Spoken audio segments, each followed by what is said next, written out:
जय बद्र विशाल दोस्तों स्वागत है आपका मेरे नई वीडियो के साथ में। यदि अभी तक आपने मेरे इस चैनल को सब्सक्राइब नहीं किया है अथवा आप पहली बार मेरे इस चैनल में हैं तो शीघ्र ही सब्सक्राइब कीजिए। साथ ही बेल आइकन का बटन अवश्य दबाएं। उससे क्या होता है कि जब भी मैं अपनी कोई नई वीडियो अपलोड करता हूं तो शीघ्र ही आपके मोबाइल के स्क्रीन पे नोटिफिकेशन प्राप्त हो जाता है और आपको मेरे इस चैनल को सबसे पहले देखने का सौभाग्य प्राप्त होता है। दोस्तों, वीडियो अच्छी लगे तो लाइक करना और प्रोत्साहन बढ़ाने के लिए या कोई गलती रह गई हो उसे सुधारने के लिए कमेंट अवश्य करना। साथ ही जो है अपने दोस्तों, रिश्तेदारों, भाइयों बहनों, बंधुओं तक मेरे इस ज्ञान को पहुंचाने के लिए शेयर भी अवश्य करें। तो शुरू करते हैं आज की नई वीडियो को। दोस्तों, 1000 गाय दान का फल देती है आमल की एकादशी। अब शुरू करते हैं फाल्गुन शुक्ल एकादशी व्रत कथा को। मांधाता बोले कि हे वशिष्ठ जी, यदि आप मुझे पर कृपा करें तो किसी ऐसे व्रत की कथा कहिए जिससे मेरा कल्याण हो। महर्षि वशिष्ठ बोले कि हे राजन, सब व्रतों से उत्तम और अंत में मोक्ष देने वाले आमल की एकादशी के व्रत का मैं वर्णन करता हूँ। यह एकादशी फाल्गुन मास के शुक्ल पक्ष में आती है और इस व्रत के करने मात्र से सभी पाप नष्ट हो जाते हैं और इस व्रत का फल 1000 गोदान के बराबर होता है। अब मैं आपसे एक पौराणिक कथा कहता हूँ, सो आप ध्यान पूर्वक से सुनिए। एक समय वेदिश नाम का नगर था जिसमें ब्राह्मण, क्षत्रिय, वैश्य और शूद्र चारों वर्ण आनंद सहित रहा करते थे और उस नगर में सदैव वेद ध्वनि गूंजा करते थे तथा पापी, दुराचारी तथा नास्तिक उस नगर में कोई नहीं था। और उस नगर में चैत्ररथ नाम का चंद्रवंशी राजा राज्य करता था। वह अत्यंत विद्वान तथा धर्मी था। उस नगर में कोई भी व्यक्ति दरिद्र व कंजूस नहीं था और सभी नगरवासी विष्णु भक्त थे और आवाला, वृद्ध, स्त्री, पुरुष एकादशी का व्रत किया करते थे। एक समय फाल्गुन मास के शुक्ल पक्ष की आमल की एकादशी आई और उस दिन राजा, प्रजा तथा बाल वृद्ध सबने हर्ष पूर्वक व्रत किया। राजा अपनी प्रजा के साथ मंदिर में जाकर पूर्ण कुंभ स्थापित करके धूप, दीप, नैवेद्य, पंचरत्न आदि से धात्री यानी कि आंवले का फल का पूजन करने लगा और इस प्रकार स्तुति करने लगा, हे धात्री, तुम ब्रह्म रूप हो, तुम ब्रह्मा जी द्वारा उत्पन्न हो और सभी पापों का नाश करने वाले। तुमको मेरा नमस्कार है। अब तुम मेरा आज्ञा स्वीकार करो।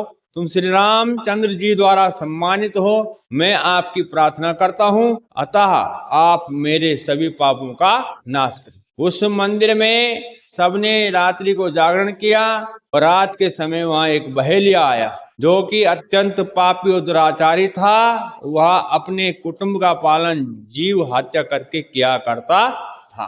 भूख और प्यास से अत्यंत व्याकुल होकर वह बहेलिया इस जागरण को देखने के लिए मंदिर के कोने में बैठ गया और विष्णु भगवान तथा एकादशी महात्म्य की कथा सुनने लगा। इस प्रकार अन्य मनुष्यों की भांति उसने भी सारी रात जागकर बिता दी। प्रातः काल होते ही सब लोग अपने घर चले गए तो बहेलिया भी अपने घर को चला गया। घर जाकर उसने भोजन किया और कुछ समय बीतने के पश्चात उस बहेलिये की मृत्यु हो गई। मगर उस आमल की एकादशी के व्रत तथा जागरण से उसने राजा विदुरथ के घर में जन्म लिया और उसका नाम हुआ वसुरथ। युवा होने पर वह चतुरंगनी सेना के साथ तथा धन धान्य से युक्त होकर 10,000 गांवों का पालन करने लगा। वह तेज में सूर्य के समान, कांति में चंद्रमा के समान, वीरता में भगवान विष्णु के समान और क्षमा में पृथ्वी के समान था। वह अत्यंत धार्मिक, सत्यवादी, कर्मवीर और विष्णु भक्त था। वह प्रजा का पालन समान भाव से किया करता था। दान देना उसका नित्य कर्तव्य था। एक दिन राजा शिकार खेलने के लिए गया और देव योग से वह मार्ग भूल गया। दिशा ज्ञान न होने के कारण उसी वन में एक वृक्ष के नीचे सो गया। थोड़ी देर बाद पहाड़ी मलेच्छ वहां पर आ गए और राजा को अकेला देखकर मारो मारो शब्द करते हुए राजा की ओर दौड़े। मलेच्छ कहने लगे कि इसी दुष्ट राजा ने हमारे माता पिता पुत्र पौत्र आदि अनेक संबंधियों को मारा था तथा देश से निकाल दिया था, अतः इसको अवश्य मारना चाहिए। ऐसा कहकर वे मलेच्छ उस राजा को मारने दौड़ने लगे और अनेक प्रकार के अस्त्र शस्त्र उसके ऊपर फेंके। वे सब अस्त्र शस्त्र राजा के शरीर पर गिरते ही नष्ट हो जाते और उनका वार फूलों के समान प्रतीत होता था। अब उन मलेच्छों के अस्त्र शस्त्र उल्टा उन्हीं पर प्रहार करने लगे, जिससे वे मूर्छित होकर गिरने लगे। उसी समय राजा के शरीर से एक दिव्य स्त्री उत्पन्न हुई और वह स्त्री अत्यंत सुंदर होते हुए भी उसकी भ्रुकुटी टेढ़ी थी। उसकी आंखों से लाल लाल अग्नि निकल रही थी, जिससे वह दूसरे काल के समान प्रतीत होती थी। वह स्त्री मलेच्छों को मारने दौड़ी और थोड़ी ही देर में उसने सब मलेच्छों को काल के गाल में पहुंचा दिया। तब जाकर राजा सोकर उठा तो उसने मलेच्छों को मरा हुआ देखा।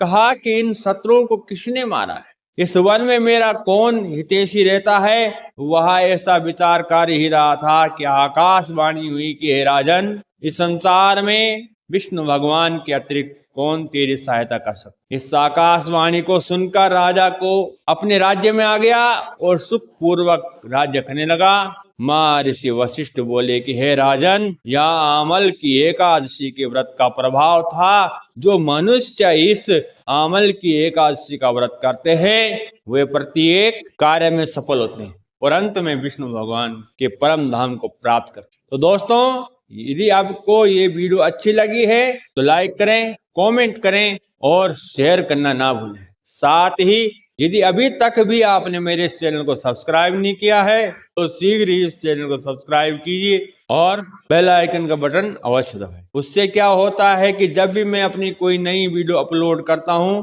तो शीघ्र ही आपके मोबाइल स्क्रीन पे नोटिफिकेशन प्राप्त हो जाता है और आपको मेरे इस चैनल हर वीडियो को देखने के लिए सौभाग्य प्राप्त होता है। तो दोस्तों, मिलेंगे शीघ्र ही नई वीडियो के साथ में। तब तक जय श्री राम। भगवान आपकी मनोकामना पूर्ण करे और आपका दिन मंगलमय हो। धन्यवाद जी।